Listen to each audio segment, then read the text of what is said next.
IT jobs, శతకోటి problems. పూర్తి వివరాలకు చదవండి రేపటి సాక్షి హైదరాబాద్ ఎడిషన్. ఆ కేసు ఏమిటో జనానికి ఇప్పుడు మర్చిపోయేటట్టు చేస్తూ ఈ కొత్త కేసుని వెంకటరెడ్డి గారు ఇదేంటి ఈ విజయపాల్ అరెస్టు ఇది ఎంతవరకు పోనీ ఓకే, ఆయన హింసించి ఉంటే కేసు పెట్టారంటే వీ కెన్ అండర్స్టాండ్. నేను దాన్ని నిజంగా హింసిస్తే తప్పని చెప్తాం. కానీ మరి అసలు కేసు ఏమైపోయింది? ఆ రోజు అతను మాట్లాడింది వ్యాక్సిన్ గురించి, రెండు ఏదైతే ఇక్కడ మతాల మధ్య చిచ్చిరేపారా ఈ కోవిడ్ అనేటటువంటి వ్యాక్సిన్, కులాల మధ్య కూడా ఇది కూడా సార్ కోవిడ్ అనే వ్యాక్సిన్ క్రిస్టియన్స్కి ఆంధ్రప్రదేశ్ రాష్ట్రంలో వేశారు, మిగిలిన వాళ్ళకి ఎవరికి వేయట్లేదు అని చెప్పి ఆయన ఏదైతే రోజు రచ్చబండి అన్న ప్రోగ్రాం పెట్టి మాట్లాడాడు. దాంట్లో ముందు మాట్లాడి అట్లానే ఇక్కడ కొన్ని కులాలను కూడా తిట్టినటువంటి అంటే అప్పుడు దళిత సంఘాలు కూడా గొడవ చేసినాయి. వీటన్నిటి మీద ఈ రాష్ట్ర ప్రభుత్వాన్ని కూల్చేటటువంటి ప్రక్రియ కూడా చేయడానికి ఎంతమంది ఎంపీలు టచ్లో ఉన్నారు, అంతమంది ఉన్నారు అని అన్ని వాటి మీద అతని మీద రాజద్రోహం కేసు నమోదైంది. అసలు ఆ కేసు వదిలేశారు. ఎవరైతే ఇప్పుడు ఆయన అరెస్ట్ చేశారో, అరెస్ట్ చేసి విచారణ చేశారో, విచారణ అధికారిని ఈరోజు అరెస్ట్ చేయడం అనేది నిజంగా ఎంత దుర్మార్గమైనటువంటి ప్రక్రియ. రెండు కొట్టారు అనడానికి ఎక్కడ ఆధారం లేదు. గవర్నమెంట్ ఇక్కడ కూడా అతను నాకు ఆంధ్రప్రదేశ్లో ఉన్నటువంటి అప్పుడు గుంటూరు జీజీహెచ్లో నాకు నమ్మకం లేదంటే ఇక్కడ హైదరాబాద్లో ఉన్నటువంటి మిలిటరీ హాస్పిటల్కి రెఫర్ చేస్తే మిలిటరీ హాస్పిటల్ కూడా అతనికి కాలు మీద అయినటువంటి గాయాలు ఎడిమా వల్ల వచ్చినాయి అని చెప్పి స్పష్టంగా చెప్పింది. కొట్టారంటానికి ఎక్కడ ఆధారం లేదని చెప్పింది. కానీ ఆయన కొట్టారని ఇంకా స్టిల్ చెప్తూ అంటే వేధించడం అంటే ఎవరు వాళ్ళని అరెస్ట్ చేస్తే ఆ అధికారులందరినీ మేము జైలుకి పంపిస్తాం. అంటే ఈరోజు చంద్రబాబు నాయుడు గారిని అరెస్ట్ చేసినటువంటి అధికారులు కావచ్చు, లేదంటే మిగిలిన తెలుగుదేశం పార్టీకి సంబంధించినటువంటి అప్పుడు మాజీ మంత్రులు అరెస్ట్ చేసినటువంటి ప్రతి ఒక్క అధికారిని జైలుకి పంపించాలి అనేటటువంటి టార్గెట్లో భాగం ఇది స్పష్టంగా కనపడుతుంది. అంతకుమించి ఇంకేముంటుంది సార్? మరి అట్లా ఇంకో పక్క ఎవరో తల్లి ఆత్మహత్యాయత్నం చేసిందంట, వైసీపీ కార్యకర్తలు ఈ పోలీసులు వేధిస్తున్నారంట. మరి ఈ పోలీసులు వేధింపులు 300 మంది వైసీపీ కార్యకర్తలను ఇప్పటికి ఏదైతే కేసులు పెట్టారు సార్ ఇప్పటి వరకు 300 మంది మీద 300 రికార్డే. ఇవన్నీ వాళ్ళకి అర్థం కావట్లేదా? ఇవన్నీ వాళ్ళ కాళ్ళకి బంధాలు అవుతాయి. తర్వాత రోజులు ఇప్పుడు పీడీ యాక్ట్ ఇవన్నీ పెడితే రేపు ఏదో ఒక రోజుకి గవర్నమెంట్ వీళ్ళే ఉండరు కదా. డిస్కస్ చేసే అంశం రాబోతుంది కదా. వాళ్ళు మాకు ఈవీఎంలు ఉన్నాయి కదా, పైన మోడీ ఉన్నాడు కదా, అంతే మళ్ళీ మనం దాంతో మేనేజ్ చేయొచ్చు కానీ ఆలోచనతో ఉన్నట్టున్నారు. అంతే, గొడవ లేదు. లేకపోతే ఎప్పుడో ట్వీట్ పెడితే వర్మ గారి మీద కేసు పెట్టడం ఏంటి? 2018లో పోస్ట్ షేర్ చేశాడని చెప్పి తెనాలికి సంబంధించి ఒక అబ్బాయి పోస్ట్ షేర్ చేశాడని 6 ఏళ్ల క్రితం 2018లో పోస్ట్ షేర్ చేశాడని చెప్పి 24లో అరెస్ట్ చేశారు. ఏందో దుర్మార్గం. అలాగే ఇంకో ఇంట్రెస్టింగ్ విషయం ఏంటంటే నాందేడ్కి లోక్సభ ఉప ఎన్నిక జరిగింది. అలాగే 6 బీజేపీ అసెంబ్లీ ఎలక్షన్స్ కూడా జరిగాయి కదా. లోక్సభకు వచ్చేసరికి 1,50,000 ఓట్ల మీద అడిగితే కాంగ్రెస్ గెలిచిందంట. బీజేపీ 6 శాసనసభ నియోజకవర్గాలు బీజేపీ గెలిచిందంట. ఇదేమిటి, ఇది ఎక్కడ జరుగుతుందని చెప్పి ఆశ్చర్యం వ్యక్తం చేస్తున్నారు. ఇలా జరిగే అవకాశం ఉందా అని, ఇన్ని వేల ఓట్లు మెజారిటీ ఏది ఏమంటారు క్రాస్ ఓటింగ్ జరుగుతుందా అనే దాని మీద చర్చ జరుగుతుందంట. అక్కడ కాంగ్రెస్ అధ్యక్షుడు పిసిసి అధ్యక్షుడు నానా పటేల్ ఎవరో ఆయన మొత్తం అన్ని చోట్ల కూడా వివిప్యాట్ స్లిప్పులు లెక్కించాలని చెప్పి అప్లికేషన్ పెట్టండి పార్టీ అభ్యర్థులందరికీ సూచించారట. మరి అయినా కూడా ఎలక్షన్ కమిషన్ మరి వాటికి అంగీకరించట్లేదు, ఏదో డ్రామా నడిపేస్తున్నారు. కాబట్టి దీంతో అనుమానాలు వస్తున్నాయి. రైట్, అది పరిస్థితి. చంద్రబాబు నాయుడు గారు ఇట్లాంటి వాగ్దానాలను చేశారు. ఇప్పుడు వాటి గురించి అడిగితే కేసులు పెడుతున్నారు. ఈ పరిస్థితి మీద ముందుగా రాంభూపాల్ గారు మీరు మాట్లాడండి. ఏమిటి ఖర్గే గారు చేసిన స్టేట్మెంట్ కానీ ఓవరాల్గా ఈ మహారాష్ట్రలో జరిగిన తీరుతెన్నులు వీటన్నిటి మీద ప్రముఖ మేధావులు కానీ కొందరు వ్యాఖ్యాతలు కానీ చేస్తున్న కామెంట్లు, వీటితో మీరు ఎంతవరకు ఏకీపిస్తారు? నిజంగానే బీజేపీ ప్రభుత్వం అనండి, మోడీ గారి ప్రభుత్వం అనండి, ఈవీఎంలకి సంబంధించి ఈ అవకతవకలు జరుగుతున్నాయి. గతంలో చంద్రబాబు గారు కూడా అనేక సార్లు ఈవీఎంల మీద మోసాలు జరుగుతున్నాయని చెప్పేవారు. ఇప్పుడు ఆయన చెప్పలేదు అనుకోండి. బట్ ఓవరాల్గా మీకేమనిపిస్తోంది? సార్, ముందుగా మీకు అక్కడ ఉన్న పెద్దలకు నమస్కారం, రాజ్యాంగ దినోత్సవ శుభాకాంక్షలు కూడా. ఈరోజు మళ్ళా మహారాష్ట్ర ఎన్నికల తర్వాత ఈవీఎంల చర్చ. ఎప్పుడు ఎన్నికలు జరిగినా భారతదేశంలో బీజేపీ అనూహ్యమైన ఫలితాలు సాధించడం మీద సహజంగానే అందరికీ ఆసక్తికరమైనటువంటి చర్చ ఉంది. అది ఫైనల్ గా ఈవీఎంల దగ్గర తేలుతుంది. ఎందుకంటే బీజేపీ వారు ఏదైనా చేయగలరు, ఎన్నిటికైనా తెగబడతారు అనే దానికి అనేక ఉదాహరణలు ఉన్నాయి కనుక ఈవీఎంలు మేనేజ్ చేయడం పెద్ద కష్టం కాదు అనేటువంటి అనుమానం నుంచి ప్రజలు కానీ అనేక మంది విశ్లేషకులు కానీ ముఖ్యంగా ప్రతిపక్షాలు ఓడిపోయినటువంటి పార్టీలు సహజంగానే భావిస్తున్నాయి. కానీ ఒకటి మాత్రం నిజం సార్, ఈరోజు బ్యాలెట్ పేపర్ కంటే ఆధునికమైంది ఈవీఎం అనేది. కానీ దాన్ని సక్రమంగా ఉపయోగించగలమా లేదా? ఇప్పుడు బాగా అభివృద్ధి చెందిన దేశాల్లో కూడా బ్యాలెట్ పేపర్ మీదకే వాళ్ళు పోతున్నారు. ఎందుకంటే సైన్స్ ను మ్యానిపులేట్ చేయడానికి చాలా అవకాశం ఉంది. దానికంటే సహజంగా ఉండేటువంటి బ్యాలెట్ పేపర్లో తక్కువ అవకాశాలు ఉన్నాయి. కానీ దీన్ని కూడా దుర్వినియోగం చేసిన సందర్భాలు గతంలో మీకు బాగా తెలిసిందే. రిగ్గింగ్ ముందు రోజే చేసుకునే సందర్భాలు, పోలింగ్ బాక్సులు ఎత్తుకుపోయిన సందర్భాలు ఇవన్నీ గతంలో ఉన్నాయి. కానీ ఈ రోజు వచ్చినటువంటి టెక్నాలజీని ఉపయోగించి ప్రజలకు మరింత పారదర్శకంగా ప్రజాస్వామ్యం మీద విశ్వాసం కల్పించాల్సింది పోయి, ఏ ఎన్నికల్లో బీజేపీ గెలిచినా, అది హర్యానాలో కానీ నిన్న మహారాష్ట్రలో కానీ ఎక్కడ గెలిచినా బీజేపీ ఊహించని రీతిలో మెజార్టీ సాధించడం, ప్రతిపక్షాలు ఘోరంగా ఓడిపోవడం, ముఖ్యంగా ఎగ్జిట్ పోల్ల కంటే కూడా దారుణమైనటువంటి రిజల్ట్ ప్రతిపక్షాలకు వస్తుంది. ఎగ్జిట్ పోల్లో చెప్పనంత పెద్ద మెజార్టీ ఈ రోజు బీజేపీకి అనుకూలంగా వస్తుంది. ఇది సహజంగానే ఈ రకమైనటువంటి అనుమానాలు దారితీస్తుంది. అనుమానాలు నివృత్తి చేయాల్సిన బాధ్యత ఎన్నికల కమిషన్ది, సుప్రీంకోర్టుది. కానీ నిన్న సుప్రీంకోర్టు వ్యాఖ్య చేసినట్టుగా మనం ఈరోజు మీడియాలో చూస్తాం. సార్, ఓడిపోయిన వాళ్ళు ఈవీఎంలు చెప్తున్నారు, గెలిచిన వాళ్ళు ఈవీఎంల గురించి మాట్లాడడం లేదని. అయితే ఒక ఇంట్రెస్టింగ్ పాయింట్ ఉంది. సుప్రీంకోర్టు చెప్పిన మాట కరెక్ట్ అది. కానీ వీళ్ళు ఎప్పుడు ఓడిపోతున్నారు, ఎప్పుడు గెలుస్తున్నారు అంటే బీజేపీతో స్నేహంగా ఉన్నప్పుడు ఓడిపోతున్నారు, స్నేహంగా ఉన్నప్పుడు గెలుస్తున్నారు, స్నేహం విడిపోయిన తర్వాత ఓడిపోతున్నారు. అది అసలైన కీలకమైన అంశం. సుప్రీంకోర్టు అది ఎందుకో మిస్ అయినట్టు కనపడుతుంది. ఎందుకంటే అన్నిటికీ మూలం బీజేపీ, అది అనుసరించినటువంటి ఈ మ్యానిపులేషన్ సిస్టమ్, దాన్ని అటు ఇటుగా మార్చగలిగిన టాలెంట్ బీజేపీకి ఉందంటున్నప్పుడు బీజేపీతో స్నేహం చేసిన పార్టీలు మాత్రమే గెలుస్తున్నాయి, స్నేహాన్ని వద్దనుకున్న పార్టీలు ఓడిపోతున్నాయి. అది మాట్లాడింటే ఇంకా బాగుండేది. అదే కాదు రాంభూపాల్ గారు ఇదే సుప్రీంకోర్టు వీవీప్యాట్ స్లిప్లు 5% లెక్కేంటంటే వీళ్ళు ఎవరు పట్టించుకోవట్లేదు కదా. ఏదో మాక్ పోలింగ్ అని చెప్పి కథ నడిపేస్తున్నారు. వీవీప్యాట్ స్లిప్పుల్ని 45 రోజుల బదులు 10 రోజుల్లోనే తగలబెట్టేస్తున్నారు. వాటి గురించి కూడా సుప్రీంకోర్టు స్పందించి ఉంటే ప్రజాస్వామ్యానికి కాస్త మేలు జరిగేది కదా. అది కరెక్ట్ సార్. సుప్రీంకోర్టులో కేసు ఉంది బొంబాయికి సంబంధించింది, మహారాష్ట్ర పార్లమెంట్ ఎన్నికలకు సంబంధించి. బొంబాయి నార్త్ సీట్ లో అక్కడ లోపల పోలింగ్ బూత్ కౌంటింగ్ సెంటర్ లోనే ఎంపీగా ఉన్నటువంటి, ఇప్పుడు ఏదైతే లోక్నాథ్ సిండే వాళ్ళ గ్రూప్ సంబంధించిన ఎంపీ క్యాండిడేట్, వాళ్ళ సొంత క్యాండిడేట్ బహుమతి లోపల నుంచి సెల్ నుంచి దాన్ని ఆపరేట్ చేసి నెంబర్స్ చేంజ్ చేసినాడు అని చెప్పేసి ఆయన ప్రత్యక్షంగా రెడ్ హ్యాండెడ్ గా దొరికినాడు, కేసు అయింది. కానీ ఇప్పటివరకు సుప్రీంకోర్టు తేల్చలేదు, తేల్చకుండానే అసెంబ్లీ ఎన్నికలకు పోయినారు. కాబట్టి అనుమానాలు ఉన్నాయి. అయితే ఈవీఎంల ద్వారా మాత్రమే బీజేపీ గెలుస్తుందని చెప్పేసి సిపిఎం గా మేము అనుకోవడంలా. దానికి అనేక అంశాలు తోడ్పడుతున్నాయి. ప్రతిపక్షాల మధ్య అనైక్యత, ప్రతిపక్షాలకు కావాల్సినటువంటి యంత్రాంగం, దానికి కావలసిన నిధులు, లేదా దానికి కావలసినటువంటి ప్రజల ముందు తీసుకోవాల్సిన మీడియా సానుకూలత లేకపోవడం, లేదా అది అబద్ధాలను ప్రచారం చేయగలిగే, మతాన్ని ఉపయోగించుకోగలిగే, ఇట్లాంటి అనేక అంశాలు బీజేపీకి ఉన్నాయి. అవి లేకుండా ప్రజల పక్షాన్ని నిలబడేటువంటి సాధారణ ప్రతిపక్షాలు, ముఖ్యంగా ప్రాంతీయ పార్టీలు తీవ్రంగా దెబ్బతింటున్నాయి. ఇప్పుడు ఆంధ్ర రాష్ట్రంలో కానీ భారతదేశంలో అనేక చోట్ల మనం చూస్తున్నాం. ప్రాంతీయ పార్టీల్ని ఖాళీ చేయించి ఆ స్థానాన్ని తన అనుచరుల ద్వారా లేదా నేరుగా వీలైతే తామే ఆక్రమించుకోవాలని చెప్పేసి బీజేపీ ప్రయత్నిస్తుంది. పక్కన మహారాష్ట్రలో ఈ రోజు జరిగింది అదే. అజిత్ పవార్ గ్రూపు, ఏక్నాథ్ సిండే గ్రూపుల్ని తన ఆధీనంలో పెట్టుకొని బీజేపీ పెత్తనం చెలాయిస్తుంది. ఇప్పుడు ఆంధ్ర రాష్ట్రంలో చూస్తున్నాం. పేరుకి ఇక్కడ కూటమి ప్రభుత్వం ఉన్నా జనసేన పవన్ కళ్యాణ్ గారు నేరుగా ఆర్ఎస్ఎస్ బీజేపీ కార్యకర్త కంటే కూడా బలంగా మాట్లాడుతున్నాడు మతాన్ని గురించి. అందుకనే ఒక్కొక్క రాష్ట్రంలో ఒకరిని ముందు పెట్టి తమ భావాలను ఇతరుల ద్వారా చెప్పించి ఆ ప్లేస్ ను తాను ఆక్రమించుకోవాలని చెప్పేసి ప్రయత్నాలు చేయాలి. ఈ ప్రమాదాన్ని గుర్తించకపోతే మాత్రం ఆంధ్ర రాష్ట్రానికే కాదు భారతదేశానికి చాలా ప్రమాదం. ఈ రోజు నరేంద్ర మోడీ గారు నిన్న లోక్సభ పార్లమెంట్ ప్రారంభ సభల్లో మాట చెప్పినాడు. ఎన్నికల్లో ఓడిపోయిన వాళ్ళు గుప్పెడు మంది పార్లమెంట్కి వచ్చి ఇక్కడ అల్లర్లు చేస్తారా అంటే, ఎన్నికల్లో గెలవడమే మాట్లాడడానికి అర్హత తప్ప ఎన్నికల్లో స్థానాలు లేని వాళ్ళు, ఓడిపోయిన వాళ్ళు ఎవరు మాట్లాడకూడదు. అంటే ప్రజాస్వామ్యం అంటే ఎన్నికల్లో గెలుపు మాత్రమే అనేది ఆయన వ్యాఖ్యానించి తలుచుకున్నారు. అది నియంతృత్వానికి దారితీసేది. గతంలో సేమ్ మీకు గుర్తుంటుంది, సేమ్ ఇందిరాగాంధీ గారు ఇదే అనేవాళ్ళు, ఎన్నికల్లో ఓడిపోయిన పార్టీలకు పార్లమెంట్ లో మాట్లాడే హక్కు లేదని. అదే మాటను ఇంకో రూపంలో ఆధునికంగా ఈ రోజు నరేంద్ర మోడీ గారు మాట్లాడుతున్నారు. అంటే ఎన్నికల్లో గెలవడం ఒక్కటే గీట్రాయి తప్ప ప్రజాస్వామ్యంలో ప్రతిపక్షాలు ఎవరు మాట్లాడకూడదు, ఓడిపోయిన వానికి హక్కు లేదు. ఇది ప్రజాస్వామ్య స్ఫూర్తికి విరుద్ధం. 1% ఓటు వచ్చిన వాడైనా, ఎన్నికల్లో పోటీ చేయని పౌరుడైనా తన అభిప్రాయాలు చెప్పుకునే స్వేచ్ఛ మన రాజ్యాంగం ఇచ్చింది. అది రాజ్యాంగ దినోత్సవం. ఒకవైపు రాష్ట్రపతి గారు అందరు కలిసి పార్లమెంట్ లో రాజ్యాంగ పుస్తకాన్ని చూయిస్తూ వాళ్ళు ఆవిష్కరణ చేస్తారు. రెండో వైపు రాజ్యాంగ స్ఫూర్తికి భిన్నంగా నరేంద్ర మోడీ గారు మాట్లాడుతున్నారు. మరి దీని గురించి మీడియా మాట్లాడాల. ఈరోజు పరకాల ప్రభాకర్ గారు చాలా విశ్లేషణ చేశారు మీరు అన్నట్టుగా. ఎందుకని మహారాష్ట్ర ఎన్నికల్లో ఓటింగ్ కు పోలింగ్ అయిన టయానికి, చివరి బాక్సులు క్లోజ్ చేసిన టయానికి, కౌంటింగ్ టయానికి పర్సెంటేజ్ ఏపీలో కూడా 49 లక్షల ఓట్ల తేడా కనపడిందని అన్నారు కదా సార్. అదే అంత తేడా ఎందుకు వస్తుంది? ఆంధ్రప్రదేశ్ లో కూడా గతంలో అదే వచ్చింది. ఇప్పుడు ఉదాహరణకు హిందూపూర్ ఇప్పటికీ చర్చ జరుగుతుంది. హిందూపూర్ లో ఒక వార్డ్ లో కౌన్సిలర్ వైసీపీ, ఆయన ఫ్యామిలీకి 23 ఓట్లు ఉన్నాయి. ఓన్లీ ప్యూర్ ఫ్యామిలీకి 7 ఓట్లు వస్తాయి ఆ బూత్ లో.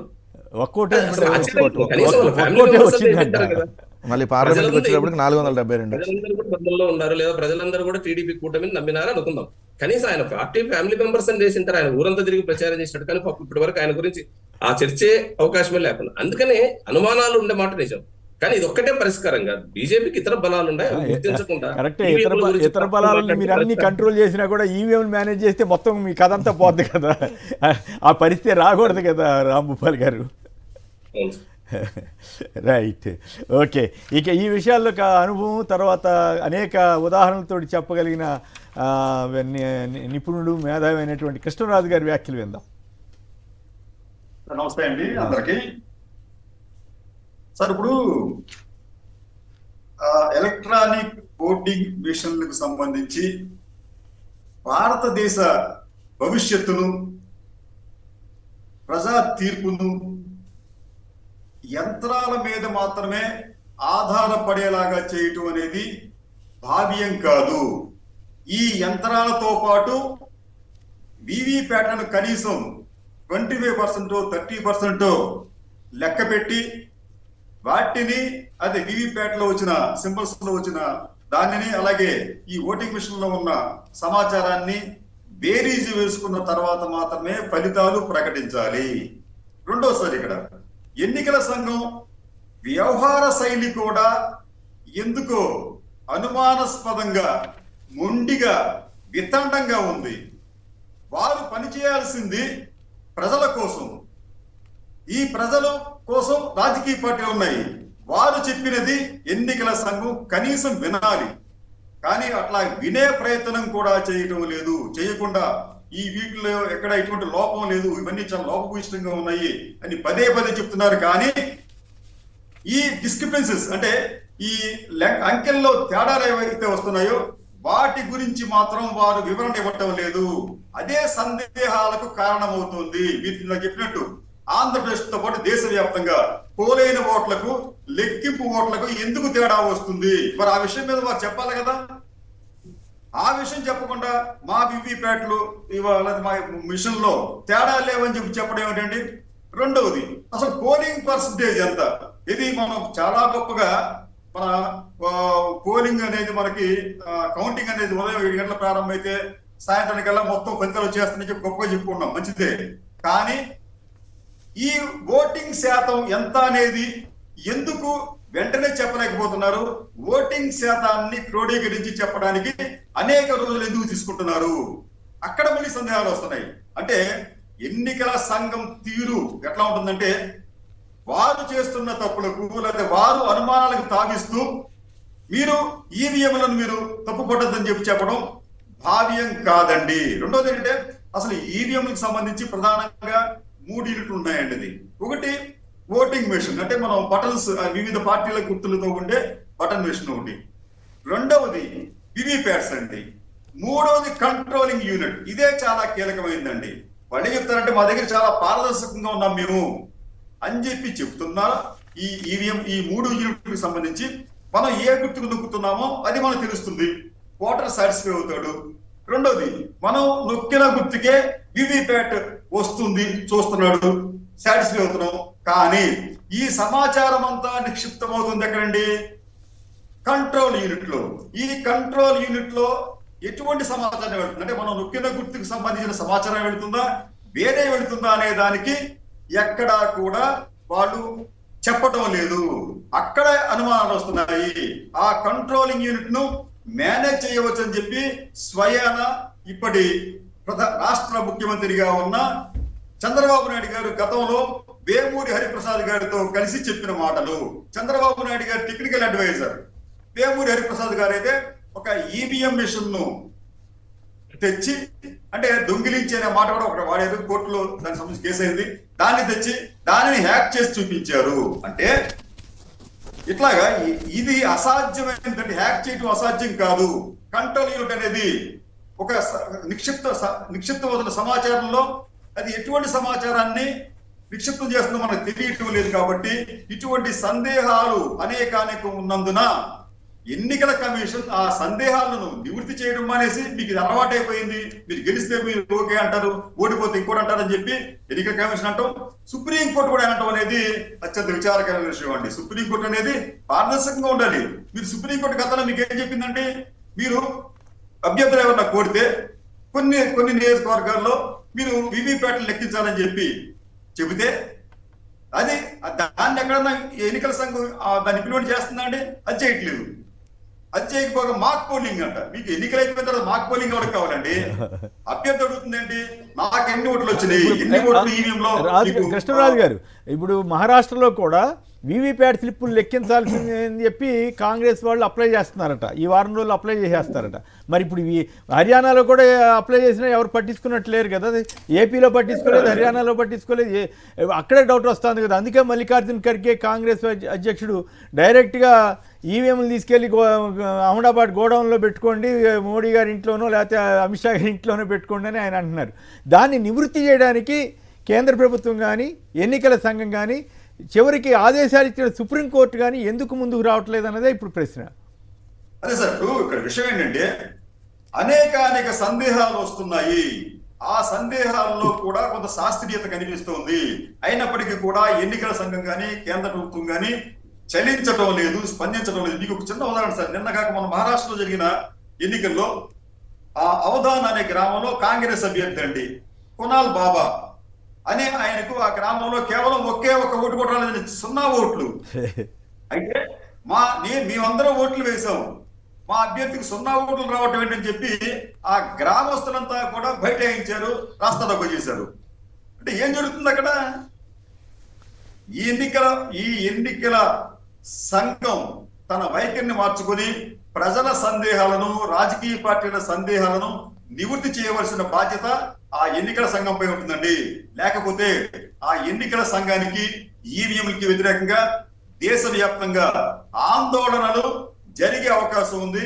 ఇప్పటికే కాంగ్రెస్ పార్టీ భారత్ జోడో యాత్ర మాదిరిగానే ఈవీఎంలు కూడా మాకు అక్కర్లేదని చెప్పి వాళ్ళు ఒక యాత్ర, అవగాహన యాత్ర చేయబోతున్నారు.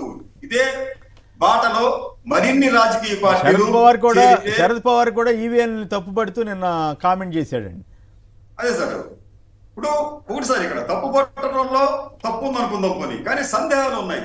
ఆ సందేహాలను నివృత్తి చేయవలసిన బాధ్యత ఎన్నికల సంఘం మీద ఉంది. ఎన్నికల సంఘం పనిచేయవలసింది ప్రజల కోసం, రాజకీయ పార్టీల కోసం, అంతే తప్ప ఎవరో కొంతమంది మెప్పు కోసం కాదు. రైట్. వెస్ట్ గోదావరి నుంచి స్వామి గారు నమస్కారం, చెప్పండి. ఇప్పుడు మహారాష్ట్ర ఎన్నికల ఫలితాల మీద కూడా అనుమానాలు వస్తున్నాయి. ఏకంగా కాంగ్రెస్ అధ్యక్షుడు ఖర్గే బ్యాలెట్ పేపర్లకు వెళ్ళిపోవాల్సిందే అంటున్నారు. రాహుల్ గాంధీ గారు అంతకుముందు కూడా చెప్పాడు. జగన్ గారు కూడా బ్యాలెట్ పేపర్లకు వెళ్ళడం ద్వారా ప్రజాస్వామ్యం ఉంది, రక్షణలోనే ఉంది, భద్రంగానే ఉందనే ఫీలింగ్ కలిగించాలి అని చెప్పి ఆయన అంటున్నారు. మరి మీరేమంటారు? నమస్కారం అండి. నమస్కారం. ఏంటంటే ఎంత మాయ అండి, కన్నుగట్టుకుని ఉంది. మాయ ప్రపంచం నడుస్తుందండి. అంతేనా? ఎక్కడ ఎంత మాయ నడుస్తుంది, ప్రపంచం మాయ. అప్పుడు మోడీ గారు తీసి కొన్ని ఏం బాగున్నాయండి, జిఎస్టీలు ఎట్టి అవి పెట్టి చిన్నగారు రైతులు మొత్తం నాశనం అయిపోయారు, చిన్న వ్యాపారస్తులు అందరూ నాశనం అయిపోయారు. అసలు ఎంత మాయ అంటే ఇప్పుడు చెప్పలేనంత మాయ జరుగుతుందండి. మాయ జరుగుతుందా? నాకు కూడా అనిపిస్తా ఉంది. ఆంధ్రప్రదేశ్లో వీవీప్యాట్ స్లిప్పులు ఎప్పుడైతే లెక్కేయడానికి వెనకాడారో అప్పటి నుంచే నాకు అనుమానం వచ్చింది. అంతకుముందు నేను నమ్మేవాడిని కాదు, ఈవీఎం లేదో అంటుంటారులే అని. ఎప్పుడైతే అట్లా ఒంగోలు, విజయనగరంలో జరిగిందో అప్పటి నుంచి నేను మాబోటాళ్ళం ఖచ్చితంగా ఇదేదో జరిగింది అనేటువంటి అభిప్రాయానికి వచ్చాం. దానికి తగ్గట్టుగానే చంద్రబాబు గారి ఆధ్వర్యంలోని కూటమి ప్రభుత్వం బాధ్యతారాహిత్యంగా వ్యవహరిస్తోందన్న విమర్శలు వస్తూ ఉన్నాయి. అది అడ్డగోలు కేసులు పెట్టడం, అడ్డగోలుగా నిర్ణయాలు చేయటం, వాగ్దానాలని తొంగలు దొక్కడం, ఇటువంటివన్నీ కూడా కేవలం ఈవీఎంల మీద వచ్చామనేటువంటి ఫీలింగ్ కలిగించేలాగా అనిపిస్తోందేమో అని జనరల్గా వ్యాఖ్యలు కూడా వస్తూ ఉన్నాయి. సత్యనారాయణ గారు రామచంద్రపురం నుంచి. సత్యనారాయణ గారు నమస్కారం, మాట్లాడండి. నమస్కారం సార్. మీకు ఛానల్ ఉన్న సభ్యులు మా వెంకటరెడ్డి గారికి, రాంగోపాల్ గారికి, సీనియర్ జర్నలిస్ట్ ఆయన కృష్ణరాజు గారికి నమస్కారం సార్. సార్, నేను ఈ ఈవీఎంల గురించి అబ్జర్వేషన్ చేసేది మా నియోజకవర్గం సార్. మాకు ఓటు ఎక్కువ వచ్చే కాడి నుంచి మాది రామచంద్రపురం నియోజకవర్గం.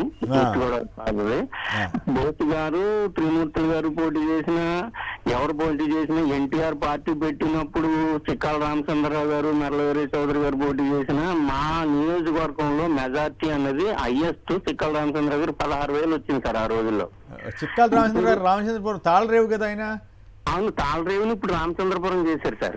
కాదు, రామచంద్రపురం ఉంది, తాళరేవు ఉంది, తాళరేవు వచ్చి దీంట్లో కలిసిపోయిందిలే. ఓకే. అయితే మొన్న ఎలక్షన్ కి మా ఊరు తణుకువాడు గ్రామ విలేజ్, మా ఓటు వచ్చేసి 1000 ఓట్ల పైన ఉంటాయి. మా పోలింగ్ అయ్యేది 950 ఓట్లు పోల్ అయితే మేమంతా ఊరంతా కూడా మాక్సిమం 90% మేము వైసీపీ. మా ఓట్లు పోలింగ్ అయిన ఓట్లు దానికి చూస్తే తెలుగుదేశం క్యాండిడేట్ అక్కడ సుభాష్కి వచ్చి 500, వైసీపీకి వచ్చి 400 చిల్లర వచ్చాయి. దాని ఊరంతా గొడవ చేసిన ఇంకా అది అయిపోయింది.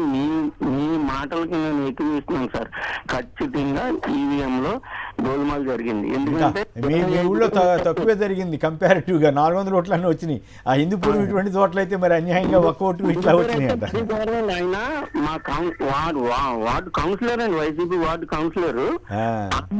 ఆయన ఫ్యామిలీ ఓట్లు 7 పైన ఉంటాయండి, కానీ ఒక్క ఓటు వచ్చిందని అక్కడ తేలింది సార్. అది నిన్న ఖర్గే గారు మాట్లాడేది కూడా చూశాను సార్ నేను. బ్యాలెట్ పేపర్ విధానం అనేది మా నాయకుడు కూడా ట్వీట్ చేశారు నిన్న, జగన్మోహన్ రెడ్డి గారు. బ్యాలెట్ పేపర్ విధానం అనేది కరెక్ట్ అని అందరూ అంటే అప్పుడు జరగవని అంటలేదు, జరుగుతాయి. కానీ ఇప్పుడు వచ్చినటువంటి కొత్త టెక్నాలజీ సీసీటీవీలని ఇవన్నీ వచ్చినాయి కదా, వాటి ఆధారంగా రిగ్గింగ్లు జరగకుండా చేసే అవకాశం ఉంటుంది. అయితే అప్పుడు కూడా అవతల జరగదు కాదు, కానీ ఏకంగా అసలు మొత్తం మ్యానిపులేషన్ అంటే ఇది మరీ ప్రమాదంగా మారింది కదా అనేది ఒక ఫీలింగ్. ఎప్పుడైతే ఎన్నికల కమిషన్ సందేహాస్పదంగా వీవీప్యాట్ స్లిప్పులు లెక్కించడానికి వెనకాడి ఏకంగా 10 రోజుల్లోనే తగలబెట్టి ఇచ్చేశారు కదా. 10 రోజుల్లోనే తగలబెట్టి ఇచ్చేసరికి 45 రోజులు ఉండాలి. 10 రోజుల్లో తగలబెట్టి ఇచ్చేసరికి డౌట్ వస్తుంది. అది ఈవీప్యాట్ స్లిప్పులు కూడా టాలీ చేయకుండా ఉంటున్నారు. దాని గురించి ఈ చంద్రబాబు గారు కానీ పవన్ కళ్యాణ్ గారు కానీ ఈవీఎం మాట ఇచ్చేసరికి వాళ్ళు గమ్ము నిండిపోతున్నారు. అది విశేషం. ఏం మాట్లాడతలేదు, అందరికి అదే డౌట్ సార్. ఖచ్చితంగా ఈవీఎం లో ఏదో గోల్మాల్ జరిగింది. ప్లస్ జగన్ గారు కూడా ఎలక్షన్ ముందు రోజు, ఆ ఎలక్షన్ రోజు కౌంటింగ్ అయిపోయినప్పుడు అక్క చెల్లెలు అందరూ ఓట్లు ఏమైపోయాయని ఆయన కూడా అదే రోజు చెప్తే అందరూ ఓడిపోయిన వాళ్ళందరూ ఎలా చెప్తున్నారు అది ఇది. మళ్ళీ మహారాష్ట్రలో జరిగింది సార్, హర్యానా సార్. మేము కౌంటింగ్ రోజు చూస్తా కూర్చున్నాం. హర్యానా కాంగ్రెస్ అని మధ్యాహ్నం 2:30 దాకా కాంగ్రెస్ మెజార్టీ అని చెప్పారు. సడన్ గా ఒక అరగంటలో లేదు మారిపోయిందా. జార్ఖండ్ లో ఎందుకు గెలిచారు కదా అని వాళ్ళు అంటున్నారు. జార్ఖండ్ లో ఓట్ల శాతం ఏమి మార్పులు ఏం లేదు కదా. పరకాల ప్రభాకర్ గారు ఆ విషయాలు కూడా ఆధారాలతో చూపిస్తున్నాడు కదా. మన ఆంధ్రాలో 12% ఓటింగ్ కి తేడా వచ్చింది సార్. 49 లక్షల ఓట్లు ఎక్కువ వచ్చాయి కౌంటింగ్ లో. రైట్. మరి జనం ఇవన్నీ గమనిస్తారా లేదా అని చూద్దాం. వెంకటరెడ్డి గారు చెప్పండి, మీకు మీ వాదనకి ఇప్పుడు మల్లికార్జున ఖర్గే గారు వీళ్ళంతా గట్టిగా నిలబడుతున్నట్టున్నారు. మహారాష్ట్ర అనుభవం కూడా అలాగే ఉందన్నట్టుగా వార్తలు వస్తూ ఉన్నాయి. అక్కడ కూడా వీవీప్యాట్ స్లిప్పులు లెక్కించాలని అడుగుతున్నారట. మరి లెక్కిస్తారో లేదు, అక్కడ కూడా అర్జెంట్ కాల్ చేయండి అంటారు, ఏమో తెలియదు. బట్ అలా కాకుండా 2 చూపిస్తే తప్పు లేదు, మనం నమ్మొచ్చు. కొమ్మినేని గారు, ముందుగా మీకు ప్యానెల్లో ఉన్న అందరికీ అట్లానే సాక్షి టీవీ ప్రేక్షకులందరికీ నమస్కారాలు, గుడ్ మార్నింగ్. అదేదో సినిమాలో పాట ఉంటుంది, మాయేరా మాయేరా అన్నట్టుగా ఈరోజు ఇది ఈవీఎం మాయ అనేది క్లియర్గా అర్థమవుతా ఉంది. ఏదైతే మొట్టమొదటి అనుమానాలు అంటే ఆంధ్రప్రదేశ్, ఒరిస్సా ఈ రాష్ట్రాల్లో జరిగినాయి అనుమానాలు వచ్చిన తర్వాత ఆ అనుమానాలకు బలపడే విధంగా తర్వాత హర్యానా కావచ్చు, ఇప్పుడు మహారాష్ట్రలో పోలైనటువంటి ఓట్ల కంటే కౌంటింగ్ రోజు ఓట్లు పెరిగినటువంటి సందర్భాలు కనపడుతున్నప్పుడు స్పష్టంగా ఈవీఎంలో అవకతవకలు జరిగినాయి, ఈవీఎంలను మ్యానిపులేట్ చేశారు లేదంటే ట్యాంపరింగ్ చేశారు, సో దీని ద్వారా గెలిచారు అంటానికి బలమైనటువంటి ఆధారాలు ఒక్కొక్కటి కనపడతా ఉన్నాయి. ఫస్ట్ మనం ఆంధ్రప్రదేశ్లో చూసుకుంటే సార్, మొట్టమొదటి 4 విడతలు దేశవ్యాప్తంగా ఎన్నికలు జరిగినప్పుడు ఒక రూల్స్, ఆంధ్రప్రదేశ్కి ఒక రూలు పెట్టారు. ఎట్లా పోస్టల్ బ్యాలెట్ ఓట్లు వచ్చేటప్పటికి ఆ పోస్టల్ బ్యాలెట్ ఓట్లు దేశవ్యాప్తంగా అన్ని రాష్ట్రాలకు ఒక రూలు, ఆంధ్రప్రదేశ్కి ఒక రూలు పెట్టేటప్పుడు అప్పుడే ఎలక్షన్ కమిషన్ తీరు మీద అనుమానాలు వ్యక్తమైనాయి. ముఖేష్ కుమార్ మీనా వ్యవహరిస్తున్నటువంటి తీరు మీద అనేక రకాల అనుమానాలు వ్యక్తమైనాయి. మనం కోర్టు దాకా కూడా వెళ్ళినటువంటి పరిస్థితులు. దాని తర్వాత మీరు చూస్తే ఎన్నికల పోలింగ్ రోజు జరిగినటువంటి తంతు, వాళ్ళ అధికారులను అడ్డం పెట్టుకొని ఏ విధంగా హింసాత్మకంగా చేశారో, ఏదైతే అక్కడ వాళ్ళని ఎస్పీలు మార్చుకొని అన్నీ. దాని తర్వాత మీరు చూస్తే ఆంధ్రప్రదేశ్లో 49 లక్షల ఓట్లు పోలైనటువంటి ఓట్ల కంటే కౌంటింగ్ రోజు ఓట్లు పెరగటం, అంటే దాదాపుగా 12.5% పెరగటం. దాని తర్వాత చూస్తే మొత్తం ఈ ఫామ్ 20 అనేది 2 రోజులు అప్లోడ్ చేయాలి, అంటే 48 గంటల్లో. కానీ 109 రోజుల తర్వాత అప్లోడ్ చేశారు. అది కూడా ఈ తిరుమల లడ్డు అంశాన్ని ఒకటి తీసుకొని వచ్చి ఎవరు దాని మీద చర్చ జరగనీయకుండా ఉంటే కరెక్ట్గా ఆ టైంలో అప్లోడ్ చేశారు. ఇది 48 గంటల్లో అప్లోడ్ అంటే 2 రోజుల్లో అప్లోడ్ చేయాల్సింది 109 రోజుల తర్వాత అప్లోడ్ చేశారు. అప్లోడ్ చేసిన తర్వాత మొట్టమొదటి హిందూపూర్ అసెంబ్లీకి సంబంధించి హిందూపూర్ అసెంబ్లీలో హిందూపూర్ మున్సిపాలిటీలో 36వ వార్డు అండి, అది 28వ పోలింగ్ బూత్ ముదిరెడ్డిపల్లి కింద వస్తుంది. ఆ ఊర్లో 578 ఓట్లు ఉన్నాయి కొమ్మనేని గారు. 578 ఓట్లలో అసెంబ్లీకి వచ్చేటప్పటికి వైఎస్ఆర్ కాంగ్రెస్ పార్టీకి 1 ఓటు పడింది. వింత విచిత్రంగా కాంగ్రెస్ పార్టీకి 464 ఓట్లు పడ్డాయి. అక్కడ బీఎస్పీకి 5 ఓట్లు, వైఎస్ఆర్ కాంగ్రెస్ పార్టీకి 1 ఓటు అంట, బీఎస్పీకి 5 ఓట్లు. ఏది అసెంబ్లీకి వచ్చేటప్పటికి మళ్ళీ సేమ్ అదే పార్లమెంట్కి వచ్చేటప్పటికి అంటే అసెంబ్లీ అభ్యర్థికి 1 ఓటు, పార్లమెంట్ అభ్యర్థికి వైఎస్ఆర్ కాంగ్రెస్ పార్టీకి 472 ఓట్లు. అదేంది అదే కాంగ్రెస్ పార్టీకి వచ్చేటప్పటికి 1 ఓటు. ఇక్కడేం వైఎస్ఆర్సీపీకి 1 ఓటు అసెంబ్లీలో, పార్లమెంట్కి వచ్చేటప్పుడు కాంగ్రెస్ పార్టీకి 1 ఓటు. అంటే మీకు ఎక్కడ క్లియర్గా అర్థమవుతుంది కదా, 578 ఓట్లు ఉన్నటువంటి ఆ ఊర్లో వైఎస్ఆర్ కాంగ్రెస్ పార్టీకి అసెంబ్లీకి 1 ఓటు పట్టం ఏంటి, పార్లమెంట్కి 472 ఓట్లు పట్టం ఏంటి? అంటే ఇక్కడ ఈవీఎంలో తేడా జరిగింది అనేది స్పష్టంగా అర్థం అవుతా ఉంది. ఎందుకంటే సార్ 2 ఏజెంట్లు ఉంటారు సార్, వైఎస్ఆర్ కాంగ్రెస్ పార్టీ తరఫున 2 ఏజెంట్లు ఉంటారు, తెలుగుదేశం తరఫున 2 ఏజెంట్లు ఉంటారు. ఒకళ్ళు అసెంబ్లీ అభ్యర్థికి ఉంటారు, ఒకళ్ళు పార్లమెంట్ అభ్యర్థికి ఉంటారు. 2 అక్కడ దాకా 1 దాకా కౌన్సిలర్గా ఉంది అక్కడ వైఎస్ఆర్ కాంగ్రెస్ పార్టీ సభ్యులే. అంటే 472 ఓట్లు పార్లమెంట్కి ఏది పడిందో ఇది ఒరిజినల్ ఫిగర్. అసెంబ్లీకి కూడా ఇదే ఓట్లు ఇక్కడ రావాలి, రాని లేకపోతే 10 ఓట్లు అటు డిఫరెన్స్ ఉంటాయి. జనరల్గా మనం మాట్లాడుకుంటే క్రాస్ ఓటింగ్ అంటే 10 ఓట్లు మహా అయితే అంతకంటే ఉండవు. 500 ఓట్లలో క్రాస్ ఓటింగ్ అంటే 10 ఓట్లు ఉంటాయి జనరల్గా. బాగా ఇంకా అసలు అభ్యర్థి మీద బాగా అక్కడ ఇష్టం ఉండి పార్లమెంట్ అభ్యర్థి మీద ఉంటే 20 ఓట్లు ఎక్స్ట్రా పడుతుంది. కౌన్సిలర్ భార్యనే వేసి ఉంటుంది కదా సార్, కౌన్సిలర్ రాస్తాడు, ఏజెంట్లు ఉన్నారు అక్కడ. ఇక్కడ తెలుస్తుంది కదా సార్, 472 ఓట్లు పార్లమెంట్కి ఏంది, అసెంబ్లీకి వచ్చి 1 ఓటు ఏంది.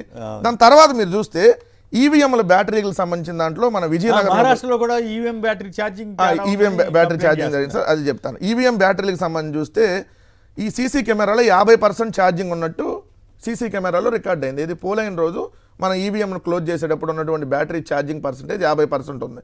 కౌంటింగ్ రోజు ఓపెన్ చేయగానే 99% ఉంది. ఎట్లా కొమ్మనేని గారు ఇప్పుడు మీరు లైవ్ నడుస్తుంది, ఫోన్ ఆఫ్ చేసి పెడతారు, ఛార్జింగ్ ఆఫ్ చేసి పెడితే ఛార్జింగ్లు పెరుగుతాయి ఎక్కడన్నా. అంటే ఇట్లాంటివన్నీ చేసినాక మనం వైఎస్ఆర్ కాంగ్రెస్ పార్టీకి సంబంధించి పోటీ చేసిన 3 అభ్యర్థులు ఏదైతే ఎలక్షన్ కమిషన్కి బాబు దీనికి సంబంధించి మాకు రీవెరిఫికేషన్ చేయండి, దీనికి సంబంధించి ఏం జరిగిందనే దాని మీద అంటే మేము అట్లా చెయ్యం, మాక్ పోలింగ్ నిర్వహిస్తామన్నారు. ఇందాక మన కృష్ణరాజు గారు చెప్పినట్టు అసలు మాక్ పోలింగ్ కాదు కదా నిర్వహించాల్సింది. పోలైనటువంటి ఓట్లు ఇప్పుడు ఈవీఎం తీసుకొని వస్తారు సార్, ఏ పార్టీకి ఎన్ని ఓట్లు పడ్డాయి, అదేవిధంగా వైఎస్ఆర్ కాంగ్రెస్ పార్టీకి 50 పడ్డాయి అనుకోండి, 50 వీవీప్యాట్లు చూపించాలి కదా. తెలుగుదేశానికి 40 పడ్డాయి అనుకోండి, 40 వీవీప్యాట్లు, అది కదా మనం అడిగేది. కానీ అది 6 నెలలు అవుతుంది సార్. రేపు 4వ తారీఖుకి ఎలక్షన్ రిజల్ట్ వచ్చి 6 నెలలు ఇంక ఇప్పటికీ లేదు. దట్టు దాని తర్వాత ఎమ్మంటే ఈ ముఖేష్ కుమార్ మీనా గారు ఒకటి సర్క్యులర్ జారీ చేశారు, మొత్తం ఎన్ని తగలబెట్టేసేయండి. ఎందుకు 45 రోజులు సమయం ఉంది. దట్టు ఇక్కడ వైఎస్ఆర్ కాంగ్రెస్ పార్టీ అభ్యర్థులు కోర్టుకు వెళ్ళారు. మనం నోట్ చేయాల్సిన పాయింట్, ఎవరు అభ్యంతరం చెప్పకపోతే నువ్వు తొందరగా తగలబెట్టుకుంటావు, ఇంకోటి తగలబెట్టుకుంటావు, నీ తెప్పలు నువ్వు పడు. ఆల్రెడీ ఇది కోర్టులో నడుస్తున్నప్పుడు 45 రోజులు దానికి టైం ఉన్నప్పుడు, ఆ కోర్టులో ఈ అంశం మీద నడుస్తున్నప్పుడు అసలు న్యాయస్థానంలో ఉన్నప్పుడు దీన్ని తగలబెట్టకూడదు సార్. ఆ కేసు అంతా అయ్యిందాక దాన్ని అట్లా అట్టు పెట్టాలి. కానీ ఇమీడియట్గా దీన్ని మొత్తం బర్న్ చేసేయండి, వీవీప్యాట్లు కానీ ఎక్కడ డేటా మొత్తాన్ని అరేంజ్ చేయండి అని చెప్పినప్పుడు 100% ఇక్కడ జరిగింది అంటానికి క్లియర్ ఎవిడెన్స్. అక్కడి నుంచి మారిపోయినట్టున్నాడు. అక్కడి నుంచి వేరే దానికి మారిపోయారు సార్. దీని తర్వాత వచ్చేటప్పుడు సార్ మీరు ఇందాక మహారాష్ట్రలో ఒక ఎగ్జాంపుల్ సార్, మహారాష్ట్రలో ముంబై నార్త్ వెస్ట్ లోక్సభకి కంటెస్ట్ చేసినటువంటి ఎంపీ అభ్యర్థి ఏక్నాథ్ షిండే వర్గం శివసేనకు సంబంధించి రవీంద్ర వైకర్ ఆ అభ్యర్థి పేరు, అతను 48 ఓట్లతో గెలిచాడు సార్. కేవలం 48 ఓట్లతో గెలిచాడు. వీళ్ళ రవీంద్ర వైకర్ అనేటటువంటి వాళ్ళ బామ్మర్ది మంగేష్ పండల్కర్ స్ట్రాంగ్ రూమ్లో ఉన్న ఈవీఎంలు మొబైల్ ద్వారా ఓపెన్ చేశాడు.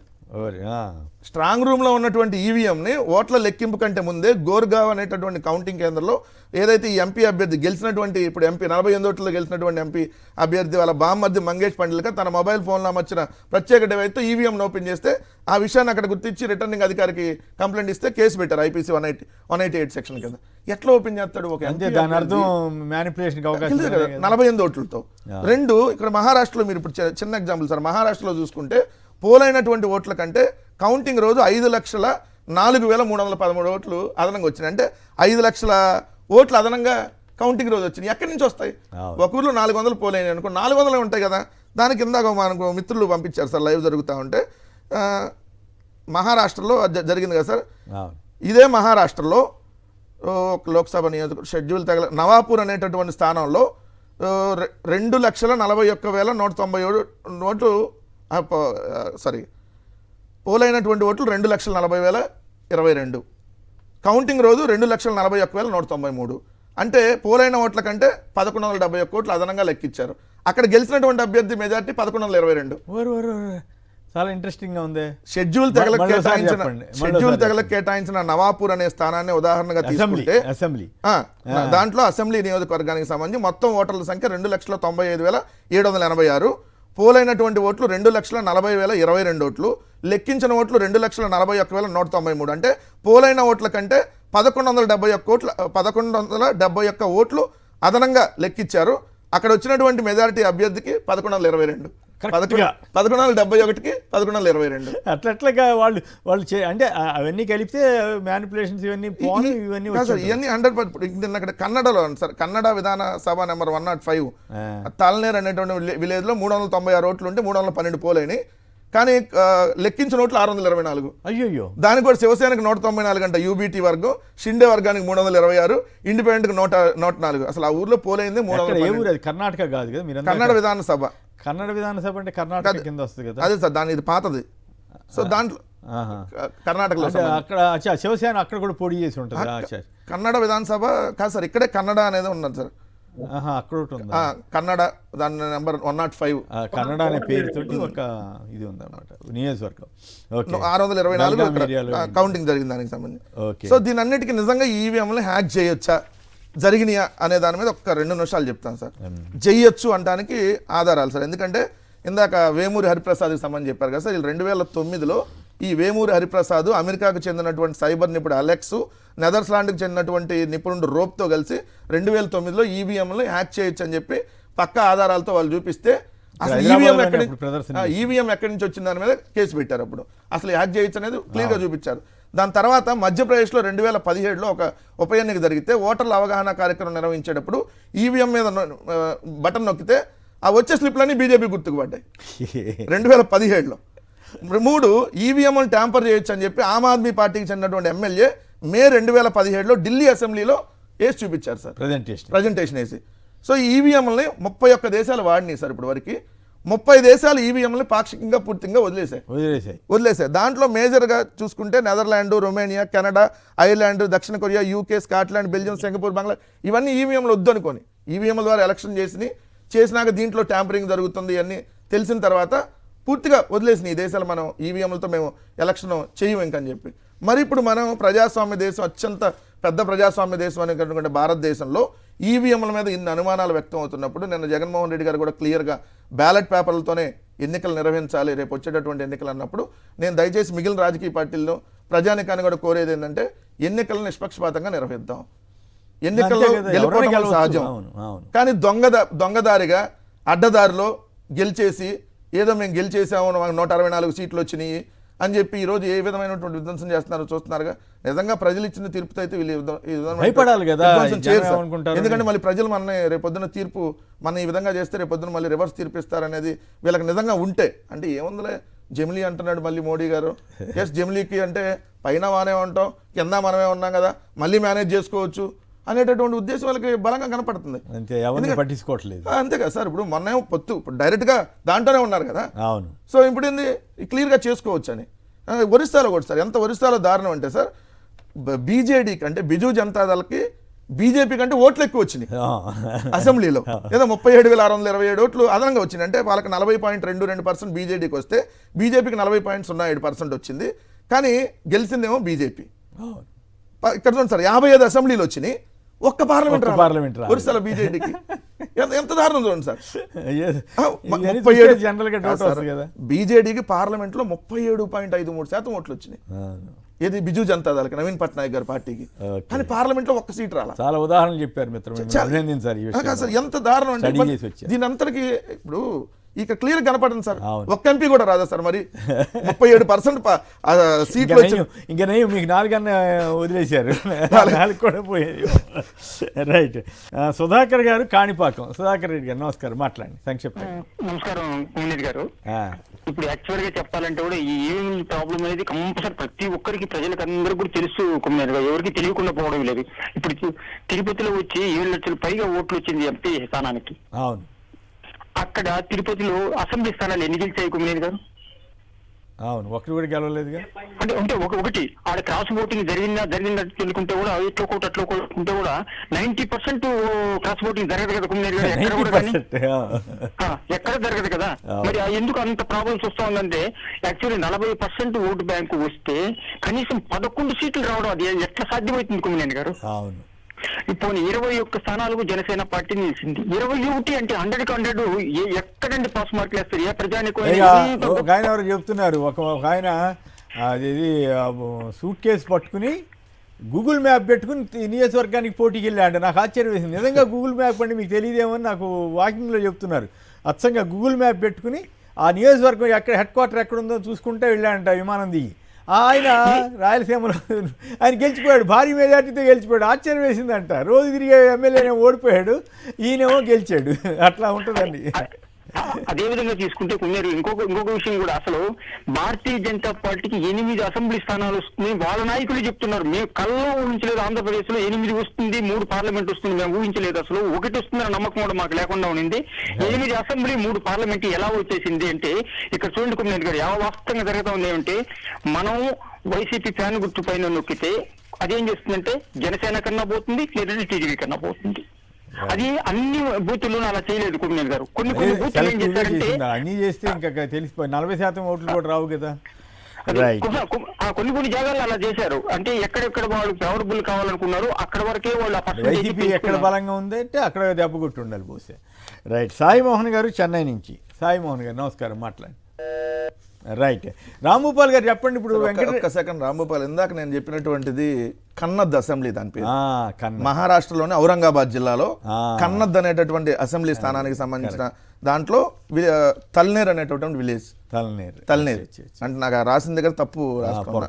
కన్నద్ అసెంబ్లీ నిన్న జరిగినటువంటి దాంట్లో assembly number serial number. Rambhupal గారు చెప్పండి. వెంకటరెడ్డి గారు చెప్పిన అనేక ఎగ్జాంపుల్స్ చూసిన తర్వాత మీకు ఏమనిపించింది?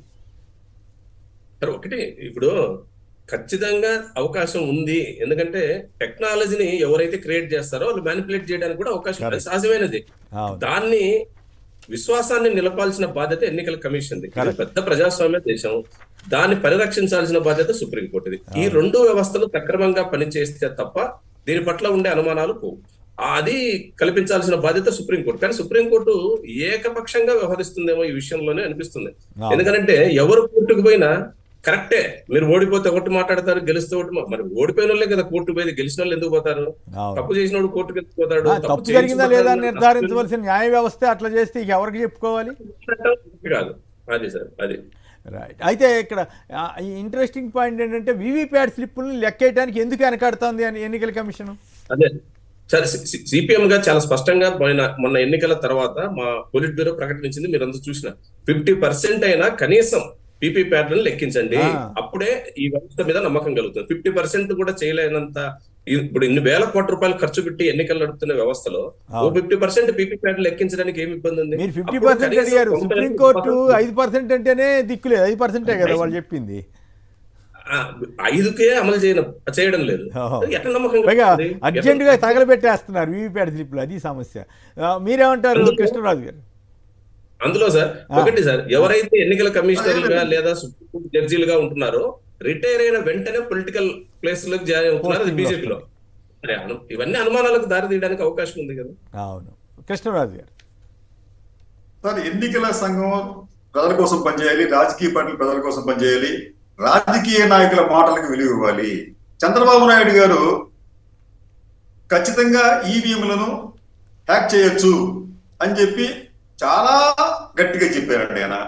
చంద్రబాబు నాయుడు గారు ఇప్పటికీ ఆ మాటకు కట్టుబడి ఉన్నారా? ఎన్డీఏ పార్టీలు ఆ మాటను సమర్థిస్తున్నాయా లేదా అనేది కూడా వారు కాస్త వివరణిస్తే బాగుంటుంది ప్రజలకి. ఎందుకంటే ఈ రోజున ఏదో నిమ్మక నీరెత్తినట్లుగా మీకు గెలిచాం కాబట్టి మాకు ఎదురుదాడి చేశాడు ఆయన. వాళ్ళు గెలవలేదు, వాళ్ళు గెలిచినప్పుడు కాదా అని ఇప్పుడు ఆయన రివర్స్ లో మాట్లాడాడు ఒక సందర్భంలో మాత్రం. తర్వాత ఎక్కువగా మాట్లాడలేదు కానీ ఇప్పుడు రివర్స్ లో మారుతున్నారండి ఆయన. ఏదేమైనా కూడా ఒకటి సార్, ఇక్కడ ఏ టెక్నాలజీ అయినప్పటికీ కూడా అది హ్యాక్ ప్రూఫ్ కాదండి, దేనినైనా హ్యాక్ చేయవచ్చు అనేది అనేక సందర్భాల్లో నిరూపితమైంది. రెండవది, రక్షణ రహస్యాలు, అణుజలాంతర్గాములు, యుద్ధ విమానాలు దానికి సంబంధించిన టెక్నాలజీనే వాళ్ళు హ్యాక్ చేస్తున్నారు. రెండోది, ఎక్కడో ముంబైలో ఉండే విద్యుత్ గ్రిడ్ ను బీజింగ్ నుంచి అక్కడి హ్యాకర్లు దాన్ని హ్యాక్ చేశారండి. అవును. ఇటువంటి హ్యాకింగ్ టెక్నాలజీ ఈరోజు డెవలప్ అయినప్పుడు, అనురహస్యానికి దిక్కులేనప్పుడు ఎన్నికల సంఘం తయారు చేసిన ఈ యూనిట్లకు సంబంధించి వాటిని హ్యాక్ చేయడం అసాధ్యమవుతుందా? ఈ పరిస్థితిలో ఇది ఒకటి ఇంట్రెస్టింగ్, మీరు చెప్పిన పాయింట్ నుంచి నేను ఇంకొకటి అడగాలనుకుంటున్నాను. నాతో ఒక రిటైర్డ్ జడ్జి గారు కూడా ఏమన్నారు తెలుసా, ఇక్కడ ఈ భూమి మీద కూర్చుని స్పేస్లో ఉన్న స్పేస్ ఎక్స్ ఏదో ఉంది కదా, దాన్ని మేనేజ్ చేస్తున్నప్పుడు ఈ ఈవీఎంలు మేనేజ్ చేయలేరా సార్ అని నాతో ఒక రిటైర్డ్ జడ్జి అంటే నేను ఆశ్చర్యపోయాను. అంత బ్రహ్మాండమైన కామెంట్ చేశాడు కదా అని. అయితే ఇప్పుడు వచ్చే ఎలక్షన్ నాటికి ఈ బ్యాలెట్లు వచ్చేలాగా వీళ్ళు ఒత్తిడి చేయగలుగుతారా, కాంగ్రెస్ కానీ ఇతర పక్షాలు కానీ? అప్పుడేంటి మరి, ఇదే పద్ధతిలో వెళితే అప్పుడు పరిస్థితి ఏంటి సార్? ఖచ్చితంగా ఇదే పద్ధతిలో వెళ్తే మాత్రం మీకు చెప్పినట్టు ఇప్పటికే ప్రజల్లో అనుమానాలు వచ్చేయండి, రాజకీయ పార్టీల్లో ఆందోళన మొదలైంది. అది రేపు ఉద్యమ రూపం దాల్చే ప్రమాదం ఉంటుంది. దీనివల్ల ఎన్నికల సంఘం తన విశ్వసనీయతను పూర్తిగా కోల్పోయే ప్రమాదం ఉంటుంది. అది ప్రజాస్వామ్యానికి మంచిది కాదు. ఇప్పటికైనా కానీ ఎన్నికల సంఘం అన్ని రాజకీయ పార్టీలను ఒక చోట చేర్చి వారికి ఉన్న అనుమానాలను తెలుసుకుని వాటిని సాక్ష్యాలతో సహా, ప్రూఫ్స్ తో సహా నివృత్తి చేయాలి. లేకపోతే వారు చెప్పిన సూచనలు, సలహాలు ఏవైతే ఉంటాయో వాటిని ఇంప్లిమెంట్ చేయాలి. మీకు ఏచూరి సీతారాం గారు బతికినప్పుడు చెప్పారండి, ఆయన 50% ఈ వివిప్యాట్స్ లెక్కించాలని చెప్పి. దానికి వచ్చిన ఇబ్బంది ఏమిటండి? ఓకే, 50% కాదు, మీరు ఒక్కొక్క ఓటింగ్ మిషన్ సంబంధించి ఎంతో కొన్ని తీసుకోండి, ఒక పర్సెంటేజ్ తీసుకోండి, 15% తీసుకోండి, వాటిని కంపేర్ చేయండి. అలా చేయకుండా మేము అట్లా చేయం, ఈ బాగా పని చేస్తున్నాయని చెప్పి జనాల్ని మభ్య పెట్టడం, లేకపోతే బుకాయించడం. ఎన్నికల సంఘం ఎప్పుడైతే బుకాయించే ప్రయత్నం చేస్తుందో అదంతా బోటకం అనే ఒక నమ్మకం ప్రజలకు కలుగుతుంది. కాబట్టి ఎన్నికల సంఘం ఈ రోజున తన విశ్వసనీయతను కోల్పోయే పరిస్థితిలో ఉంది. అంటే అట్లా కాదు, ఇక్కడ పాయింట్ ఏంటంటే కాంగ్రెస్ పార్టీ జాతీయ స్థాయిలో ఉన్న పార్టీ కాబట్టి సిపిఎం ఇటువంటి పార్టీలన్నీ ఎన్నికల్ని బ్యాలెట్ పత్రాలతో కాకుండా, బ్యాలెట్ పత్రాలకు సంబంధించి అక్కడ రిగ్గింగ్ జరగకుండా ఎన్ని చర్యలను తీసుకోండి, సీసీ కెమెరాలు పెట్టండి, అసలు నన్ను అడిగితే లైవ్ అందరికీ తెలిసేటట్టుగా కూడా ఓపెన్గా ఉండాలనేది నా అభిప్రాయం. ఓపెన్గా ఉంటే ఎవడన్నా రిగ్గింగ్ చేయడానికి వెళ్తే అందరికీ తెలిసిపోయేటట్టుగా ఉండాలి తప్ప ఏదో ఆ గది వరకు చేసి ఏదో గందరగోళాలు చేయటం కాదు. అట్లా ఈ చేయకపోతే బహిష్కరించే అవకాశం ఉంటుందా ఎలక్షన్ని, ఆ దశ దాకా వెళ్ళే అవకాశం ఉందా అనేది నా ప్రశ్న. మీకు ఇప్పటికే అటువంటి సిమ్టమ్స్ కనిపిస్తున్నాయండి. ఇది రాజకీయ పార్టీలు ఎన్నికలను బహిష్కరించే ప్రమాదం కూడా ఉంటుంది. అప్పుడు ప్రజాస్వామ్యం అనేది అపాస్యపడుతుంది, దానికి అర్థం ఉండదండి. కాబట్టి ఎన్నికల సంఘం ముందుగానే మేల్కోవాలి. ఇటువంటి కేసులు వచ్చినప్పుడు సుప్రీంకోర్టు లాంటి అత్యున్నత న్యాయస్థానాలు కూడా ఎవరినో వేలెత్తి చూపించే విధంగా, చంద్రబాబు నాయుడు జగన్ వేలెత్తి చూపించే విధంగా కాకుండా, మీకు అనుమానాలు ఉన్నాయి, కొత్తగా అనుమానాలు వస్తున్నాయి, లేకపోతే ఇటువంటి తేడాలు ఉన్నాయి, దీనికి సంబంధించి మీ అభిప్రాయం ఏమిటని చెప్పి ఎన్నికల సంఘాన్ని కోరాలండి. ఎన్నికల సంఘమే స్వయంగా చెప్పింది ఓట్ల వివిప్యాట్స్ లెక్కించాలని చెప్పి గతంలో ఒక తీర్పులో చెప్తే, ఈ రోజున అసలు వివిప్యాట్స్ ని మీరు లేకుండా చేసేసి వాటిని దగ్ధం చేస్తే ఏమి లెక్క పెడతారు అక్కడ? మీకు ఎక్కడైనా కానీ సుప్రీంకోర్టు, అంటే కొంతమంది ఓడిపోయిన అభ్యర్థులు సుప్రీంకోర్టుకి వెళ్తే ఎక్కడైనా కానీ మీకు మాక్ పోలింగ్ చేయమని చెప్పి సుప్రీంకోర్టు చెప్పిందా? మరి ఎందుకు ఎన్నికల సంఘం మాక్ పోలింగ్ చేస్తానని చెప్పి డ్రామాలు ఆడుతుంది? ఇవన్నీ చూస్తూ ఆంధ్రప్రదేశ్ కదండి దేశవ్యాప్తంగా ఈవీఎంలకి మీద, అంటే ఈవీఎంల వల్ల ఇప్పుడు భారతదేశ ప్రతిష్ట పెరిగింది, మనకి సమయం ఆదా అయింది, డబ్బు ఆదా అయింది, అంతా బాగానే ఉంది. దీనిని కొనసాగించడం తప్పు కాదు, కానీ సందేహాలు నివృత్తి చేయాలి. సాంకేతిక లోపాలు ఉంటే వాటిని పరిష్కరించాలి, హ్యాక్ ప్రూఫ్ గా చేయాలి. అంతే తప్ప వీళ్ళు మొండిగా పోతే మాత్రం చివరికి ఈ రాజకీయ పార్టీలన్నీ కూడా పెద్ద ఎత్తున ఉద్యమాలు చేసిన ఆశ్చర్యపోనక్కర్లేదు. కేసీఆర్ గారు. రైట్. దొరస్వామి బెంగళూరు నుంచి. గురుస్వామి గారు నమస్కారం, మాట్లాడండి. అక్కడ ఉన్న పెద్దలందరికీ నమస్కారం సార్. నమస్కారం సార్. నేను చాలా రోజుల నుంచి ట్రై చేస్తుండే, ఇవాళ లైన్ కలిసి చాలా ధన్యవాదాలు సార్. ప్లీజ్ మాట్లాడండి. నేను సార్, నాకు డౌట్ ఏమంటే సుప్రీం కోర్టు కూడా ఒక వర్గానికి, న్యాయ వ్యవస్థ అంతా ఒక వర్గానికి మొగ్గు చూపుతున్నట్టుగా అనిపిస్తుంది సార్. నిన్న అట్లాంటి వ్యక్తిగతంగా ఎవరిని తప్పు పట్టద్దు, జనరల్ గా మాట్లాడండి. వ్యక్తిగతంగా కదా, న్యాయ వ్యవస్థలో మొన్న ఒక విగ్రహం ఓపెన్ చేసిండ్రు, న్యాయ దేవతకి బట్టగా తీసేసి కానీ న్యాయ వ్యవస్థలో అట్లా జరుగుతున్నట్టు లేదనిపిస్తుంది సార్. న్యాయ వ్యవస్థలో కూడా న్యాచురల్ అక్కడ ఉండేది మనుషులే కదా. మనం ఎన్నో చూస్తాం కదా గతంలో జగన్ గారి గవర్నమెంట్ ఉన్నప్పుడు హైకోర్టు స్పందించిన తీరు, ఆ తర్వాత స్పందిస్తున్న తీరు, ఇవన్నీ తేడా కనపడుతున్నాయి కాబట్టి ఒక్క నిమిషం సార్, ఒక్క నిమిషం. కొంత అనుమానం వస్తుంది. రాకుండా ఉంటే బాగుంటుంది. ఒక స్టూడెంట్ కి చిన్న డౌట్ వస్తే దాన్ని నివృత్తి చేయాల్సింది టీచర్ ఏమనాలా, చూడమ్మా ఇది కాదు ఇది అని చెప్పినప్పుడు ఆ స్టూడెంట్ కి అది క్లియర్ అయిపోతుంది. కరెక్ట్. ఇప్పుడు డౌట్ వచ్చింది కదా పబ్లిక్ గానీ పార్టీలకు గానీ, ఎన్నికల కమిషన్ పిలిపించి సుప్రీంకోర్టు దానికి సంబంధించిన డిపార్ట్మెంట్ ని పిలిపించి చూడండి అప్ప వీళ్ళందరికీ డౌట్ ఉంది క్లియర్ చేయండి అంటే అయిపోయాయి. కానీ మరి వాళ్ళు ఇచ్చిన ఆదేశం ఉంది కదా, 5% ఎందుకు అమలు చేయట్లేదు, చేయండి అని చెప్పొచ్చు కదా వాళ్ళు. చెప్పండి. నిన్న బాలినేని పెట్టిన కేసు సార్, ఎవరికి తెలియకుండా 72 రోజుల తర్వాత అది కొట్టేయటం అన్యాయం కదా, దాని మీద తీర్పు రావాలా, ఇది అవును కాదు. 17 మీ ఆయన అందేంటి సార్ ఒంగోలు బాలినేని పెట్టింది, బాలినేని కేసా? అవును, అందుకే ఆయన లాగేశారు. ముందు వీటి వచ్చే తర్వాత చూసుకుందామని. ఇప్పుడు ఆయన అడగటం అడగడు కదా.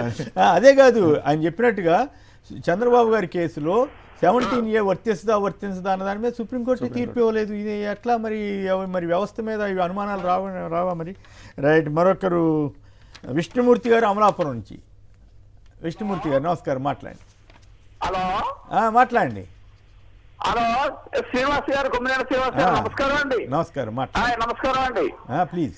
పోలింగ్ లేని ఓట్లకి రండి, లెక్కింపు ఓట్లకి తేడా వచ్చినప్పుడు ఫ్రాడ్ ఎక్కడ జరిగింది కదా సార్? అవును. ఇప్పుడు పోలింగ్ అయిన ఓట్లేమో తక్కువ అండి, అవును, లెక్కింపు ఓట్లేమో ఎక్కువ అండి. దానికే వివరణ ఓటర్లు ఏం చేస్తున్నారు, ఇంత అన్యాయం జరుగుతుంటే, ఇంత మేనిపులేట్ చేస్తుంటే ఇంకెలాగే బతుకుతాడు సామాన్యుడు? ఎలక్షన్ ఎందుకంటే డైరెక్ట్ ఆర్డర్ చేయొచ్చు కదా, అంతే, గొడవ లేకుండా ఎలక్షన్ అనవసరం అండి. ఇంక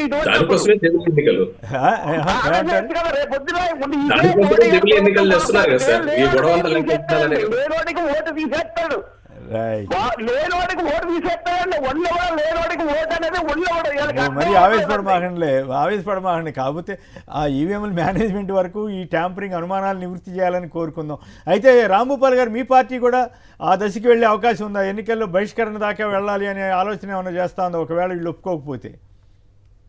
ప్రస్తుతానికైతే అదేం లేదు సార్. ఒకటి మాత్రం ఉంది సార్, ఈ ఎన్నికల వ్యవస్థతో పాటు మొత్తం ప్రజాస్వామ్య వ్యవస్థనే బీజేపీ చాలా ప్రమాదంలోకి నెట్టింది. ఈ 5 ఏళ్లలో మరింత స్పీడ్ చేసే అవకాశాలు స్పష్టంగా కనపడుతున్నాయి. ఎందుకంటే వాళ్ళు సంకీర్ణ ప్రభుత్వం అనే ఆ విషయాన్ని కూడా గుర్తులో లేకుండానే వ్యవహరిస్తున్నారు అనేక విషయాల్లో. నిన్న వక్ఫ్ బిల్లు కానీ లేదా అనేక విషయాలు వాళ్ళ యాటిట్యూడ్ చూస్తే, జమిలీ ఎన్నికలు, ఇవన్నీ చూస్తుంటే ఏ పరిస్థితుల్లో ప్రజాస్వామ్య వ్యవస్థను. అయితే దాంతో పాటు ఇంకొక కామెంట్ చెప్పండి. ఇప్పుడు ఈ మధ్యకాలంలో ఆంధ్రప్రదేశ్లో జరుగుతున్న విధ్వంసం మీరు అంటారో లేదో నాకు తెలియదు, బట్ నాకైతే అది విధ్వంసం లాగానే కనపడతా ఉంది. సోషల్ మీడియా యాక్టివిస్టులని ప్రశ్నించిన వాళ్ళందరినీ తీసుకెళ్లి అరెస్ట్ చేయటం, అభ్యంతరకర పోస్టులు పెట్టిన వాళ్ళని అరెస్ట్ చేయడాన్ని ఎవరు తప్పుపట్టరు. కానీ ఎన్ని కేసులు, వాళ్ళకి కూడా కొన్ని హక్కులు ఉంటాయి కదా, వాళ్ళు రుజువు చేసుకోవాలి కదా. అట్లాగే వ్యతిరేకంగా టీడీపీకి సంబంధించిన వాళ్ళు ఎవరు పెట్టినా సరే వాళ్ళ జోలికి వెళ్ళట్లేదు. వైసీపీలో ఎవరైనా పెడితే ఇంకేముందని అన్నీ కలిపి ప్రభుత్వ వ్యతిరేక పోస్టులు పెట్టే వాళ్ళని కూడా తీసుకెళ్ళి అరెస్టులు చేస్తున్నారు, కేసులు తీర్పుతున్నారు, నానా గందరగోళం చేస్తున్నారు. దీని మీద మీ పార్టీ అభిప్రాయం ఏంటి?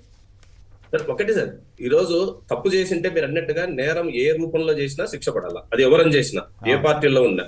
అరాచక శక్తుల్లో ఎవరు ప్రోత్సహించినా అంతిమంగా ఆ పార్టీలకే నష్టం. కానీ ఇక్కడ జరుగుతున్నది ఏమిటంటే, ఒక వర్షన్ మాత్రమే బలంగా కేసులు నమోదవుతున్నాయి, రెండో పక్షం మీద ఏ రకమైన చర్యలు లేవు. పోనీ గతాన్ని వద్దులేండి, ఇప్పుడు లేటెస్ట్ చెప్తాను. తండ్రి గారు 2 సార్లు ఎంపీ, పోయినసారి ఎమ్మెల్యే కూడా ఆయన, జిల్లా అధ్యక్షుడు వైఎస్ఆర్సీపీ. నిన్న ఒక తెలుగుదేశం కార్యకర్త నేరుగా, ఆయన మనవడంత వయసు అయింది, మాట్లాడిన తెలుగుదేశం కార్యకర్తది, ఆయన నేరుగా ఆయన్ని చాలా అసభ్యంగా మాట్లాడుతూ వీడియోలు పంపించినాడు. మరి పోలీసు ఎందుకు మాట్లాడటంలా? ఒక గౌరవ ఎంపీగా పనిచేసినాడు, సీనియర్, ఈ జిల్లాలో ఎంతో ఎంతో ప్రజల సమస్యల మీద ఆయన నిరంతరం స్పందిస్తున్నాడు. కానీ ఆయన మీద నిన్న లేటెస్ట్ గా వీడియో పెడితే ఎవరు పట్టించుకునే పరిస్థితిలో లేరు. అంటే దీన్ని బట్టి అర్థం, ఒక పక్షాన్ని ఘాటికి కట్టేసి రెండో పక్షాన్ని ఊరి మీదకి వదులుతామంటే అది కుదరదు. 2 పక్షాల్లో తప్పు ఉంటే ఖచ్చితంగా చర్యలు తీసుకోవాలి. అదే టైంలో సోషల్ మీడియా మీద ఇంత అడాగుడి చేస్తున్నటువంటి ప్రభుత్వం, దీనివల్లే ప్రతిష్ట అంతా పోతుందని భయపడుతున్నటువంటి ప్రభుత్వం ఆదాని గురించి ఎందుకు మాట్లాడడం లేదనేది మేము అడుగుతున్నది. ఆదాని వల్ల కదా ఇది రాష్ట్రానికి అదనంగా భారం పడుతున్నది, ఆదాని వల్లే కదా ఇప్పుడు ఈ విద్యుత్ ఛార్జీలు పెరుగుతున్నాయని మీరు చెప్తున్నారు. మరి ఎందుకని ఆదానిని మీరు అబద్ధం తెలుసు కదా సార్ వాళ్ళకి కూడా, అదాని వల్ల పెరిగితే మరి అసలు రద్దు చేసేమనండి. అంటే కరెంట్ ఛార్జీలు పెంచడం కోసం ఇది ఒక అబద్ధాన్ని సృష్టించి ఈనాడు, ఆంధ్రజ్యోతి ద్వారా ప్రచారం చేయిస్తున్నారు. అది రద్దు నాకు చేసి తక్కువ అర్థమైంది. కొనమనండి సార్, రద్దు చేసి రద్దు తక్కువ చేస్తే కొనమనండి. అది చెప్పట్లేదు ఇప్పుడు మరి. ₹2.49 ఎక్కువ అంటున్నారు కదా, రద్దు చేసి మీరు ₹1.99కి గుజరాత్ ఒక్కటైతే ఖచ్చితంగా ట్యాంపర్ చేశారు. టెక్నాలజీ ఒక్క నిమిషం రాంగోపాల్ టైం అవుతుంది. టెక్నాలజీ పెరిగే కొద్దిగా టెక్నాలజీని దుర్వినియోగం చేయడం కూడా పెరుగుతా ఉంది సార్. ఎందుకంటే ఈవీఎంలో చిప్ సోర్స్ కోడ్ను మార్చడమో లేదంటే ఆ ఈవీఎం సంబంధించినటువంటి కొత్త ప్రోగ్రామ్ ఆ చిప్లోకి కొత్త ప్రోగ్రామ్ని ఇంజెక్ట్ చేయడం ద్వారా మార్చొచ్చు అనేది అనేక రకాలుగా మనకు ప్రూవ్ అయింది. సో అందుకని ఈవీఎంలు అనేది రద్దు చేసేసి బ్యాలెట్ పేపర్లతో ఎన్నికలు నిర్వహించాలని వైఎస్ఆర్ కాంగ్రెస్ పార్టీ కోరుతుంది. రైట్. ఒకవేళ చేయకపోతే న్యాయ పోరాటానికి వెళ్తాం ఖచ్చితంగా. మిగిలిన రాజకీయ పార్టీలు కూడా వస్తాయి కదా రేపు పొద్దున ఈ ఎలక్షన్స్. ఫైనల్గా ఒక మాటలో చెప్పండి కృష్ణరాజు గారు, వర్మ గారు నేను ఏం తప్పు చేయలేదని ఆయన గట్టిగా నిలబడ్డాడు. ఏమవుతుంది, ఆయన ఏం చేస్తారు? చంద్రబాబు ప్రభుత్వం మరి అంతా ఈవీఎంల వ్యవహారం ఇంకా హ్యాపీగా ఉంది కాబట్టి వాళ్ళకి ఏమైనా ఎవరినైనా ఏమైనా చేయొచ్చు అన్నట్టు చేస్తారా, లేకపోతే ఏమైనా ఆగుతారా? సార్, ఆంధ్రప్రదేశ్లో పాలకులు అరాచకవాదులను ఆదర్శంగా తీసుకొని పాలన చేస్తున్నారు. చేగువేరా అనే వ్యక్తి విప్లవకారుడే కావచ్చు, కానీ ఆయన ఆధ్వర్యంలో దాదాపు 500 మంది పొలిటికల్ ప్రిజనర్స్ ఆయన దారుణంగా హింసించి చంపించారని చెప్పి ఆరోపణలు ఉన్నాయి. Red book, Mao stating red book, అది ఇంకొక నేతకు ఆదర్శం.